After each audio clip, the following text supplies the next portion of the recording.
देश के टॉप 10 मुख्यमंत्रियों की लिस्ट में छत्तीसगढ़ के मुख्यमंत्री भूपेश बघेल दूसरे नंबर पर हैं।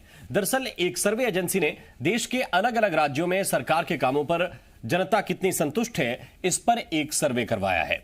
इसी सर्वे के आधार पर मुख्यमंत्रियों की एक लिस्ट जारी की गई है। इस लिस्ट में ओडिशा के सीएम नवीन पटनायक पहले नंबर पर हैं, जबकि भूपेश बघेल दूसरे पायदान पर हैं। वहीं मध्य प्रदेश के सीएम शिवराज सिंह चौहान 12वें नंबर पर हैं। इस सर्वे के आंकड़ों के मुताबिक 55.74% जनता छत्तीसगढ़ सरकार के कामकाज से पूरी तरह संतुष्ट है। वहीं 33.25% जनता कुछ हद तक संतुष्ट है। सर्वे में सीएम बघेल के दूसरे नंबर पर आने पर गृह मंत्री ताम्रध्वज साहू ने खुशी जताई है।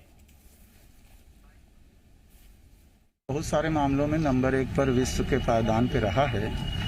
वर्तमान में इसके पहले भी 54 में पूरे देश में और अलग अलग हुआ कई चीज़ों में। अभी इस विपरीत स्थिति में जब पूरे देश में महंगाई का असर था, हमारे छत्तीसगढ़ में नहीं था। और अभी जो कोरोना संकट चला है, इसमें जो व्यवस्थाएं छत्तीसगढ़ में माननीय भूपेश बघेल जी के नेतृत्व में यहाँ की सरकार ने, अधिकारी कर्मचारियों ने, सब ने मिलजुल कर जो किया, वो इतिहास है।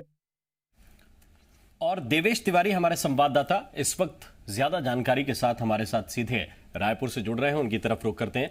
देवेश, क्या पैमाना रहा इस सर्वे का और किस किस तरह के सवाल इस सर्वे के जरिए एजेंसी ने पूछे हैं, जिसमें भूपेश बघेल को टॉप 10 मुख्यमंत्रियों में नंबर 2 पर रखा है छत्तीसगढ़ की जनता ने?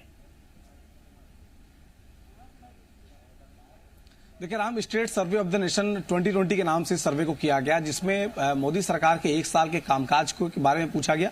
छत्तीसगढ़ में 90% से अधिक लोगों ने नरेंद्र मोदी के 1 साल के कामकाज पर संतुष्टि जताई है। लेकिन जब राज्य स्तर पर सर्वे किया गया, राज्यों के मुख्यमंत्री के बारे में उनसे सवाल पूछा गया कि उनके कामकाज से वो कितने संतुष्ट हैं, उनके कामकाज करने का तरीका कैसा है, तो इन तमाम सवालों के जवाब दिए हैं। हालांकि सैंपल साइज की अगर बात की जाए तो सैंपल साइज बहुत बड़ा नहीं रहा, छोटे सैंपल साइज के आधार पर सर्वे किया गया। और उसके आधार पर जो लिस्ट आई, उसमें ओडिशा के मुख्यमंत्री बिजू पटनायक के बेटे नवीन पटनायक जो हैं वो पहले नंबर पर हैं, और छत्तीसगढ़ के मुख्यमंत्री भूपेश बघेल दूसरे नंबर पर।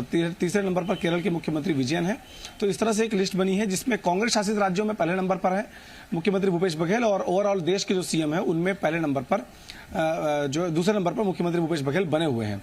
तो इस सर्वे में लोगों के संतुष्टि को आधार माना गया कि लोग अपनी सरकार के कामकाज से किस हद तक सेटिस्फाई हैं। हालांकि सैंपल में कितने बड़े पैमाने पर लोगों को लिया गया, सैंपल देखकर तो ये लगता है कि किसानों को ज्यादा इसमें लिया गया होगा, क्योंकि अब तक 53,000 करोड़ के लगभग सरकार बनने के बाद से अब तक राज्य सरकार ने किसानों पर खर्च किया, चाहे वो कर्ज माफी के जरिए हो, पानी माफी के जरिए हो, उनकी धान खरीदी के जरिए हो, अलग अलग माध्यमों से जो राशि राज्य सरकार ने खर्च की है, उसके अनुपात को अगर आप देखें तो 53,000 करोड़ रुपए राज्य सरकार ने किसानों पर खर्च कर दिए हैं। तो सैंपल में हो सकता है कि जो सर्वे कंपनी है उसकी मुलाकात ज्यादातर किसानों से हुई हो, इसलिए इस तरह के परिणाम आए हैं। परिणाम को अगर देखें तो बहुत ज्यादा संतुष्ट और संतुष्ट, इन दोनों को अगर आंकड़े को आप काउंट करेंगे तो 89% के लगभग बैठता है, और 8% से 9% के लगभग लोग ऐसे हैं जो कि सरकार के कामकाज से बिल्कुल भी संतुष्ट नहीं है। उनको लगता है कि मुख्यमंत्री भूपेश बघेल कोई काम नहीं कर रहे हैं। जी बिल्कुल, इस तरह की रेटिंग्स और इस तरह के सर्वे जब नरेंद्र मोदी को लेकर आते थे तो बीजेपी उन्हें बहुत भुनाने की कोशिश करती थी। ताम्रध्वज साहू जो कह रहे थे, क्या कांग्रेस पार्टी भी ये प्रयास करेगी कि जब इस तरह का सर्वे आया है और करीब करीब 90% के आसपास जनता छत्तीसगढ़ की कामकाज से संतुष्ट है, तो फिर इसको कैश कराया जाए? क्या पॉलिटिक्स भी इस पे अब होगी?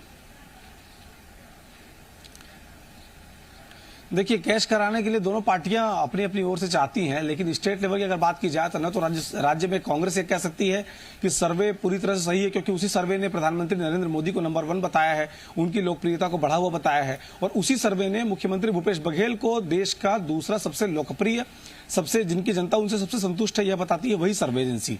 लेकिन कांग्रेस के पास खुश होने का मौका इसलिए भी है क्योंकि यही वो सर्वे एजेंसी है जिसने विधानसभा 2018 के चुनाव में 65 से लेकर के 68 सीटों के बीच इसका अनुमान कांग्रेस पार्टी को लेकर लगाया था और कांग्रेस की 68 सीटें आई थी। तो वो जो सर्वे कंपनी है, जिस सर्वे कंपनी का यह आंकड़ा है, उस फॉर्मूले को कांग्रेस बिल्कुल सही मान रही है और उसके आधार पर इस अवसर को कांग्रेस अवसर की तरह देख रही है और इसे ज्यादा से ज्यादा प्रचारित करना चाहती है। आज कांग्रेस नेताओं के सोशल मीडिया पोस्ट आप देखेंगे, तमाम लोगों ने यही पोस्ट किए हैं। जो अखबार में इस सर्वे के बारे में खबरें छपी हैं उसको उन्होंने ट्वीट किया हुआ है, उसको उन्होंने सोशल मीडिया पर डाला हुआ है। वहीं बीजेपी जो है वो इस पूरे सर्वे को फेक बता रही है। हालांकि प्राइम मिनिस्टर मोदी के बारे में जो यही सर्वे कहता है कि वो लोकप्रिय प्रधानमंत्री हैं और छत्तीसगढ़ के ही 80% से अधिक लोग उनसे प्यार करते हैं, उनके कामकाज को लेकर संतुष्ट हैं, उस बात को बीजेपी नहीं बता रही है क्योंकि उनको काउंटर करना है स्टेट में सीएम को। जी बिल्कुल, बहुत बहुत धन्यवाद, बहुत बहुत शुक्रिया। राजनीतिक दल है, अपने हिसाब से चीजों को पिक करना जानते हैं और वैसे ही कोशिश यहां भी हो रही है।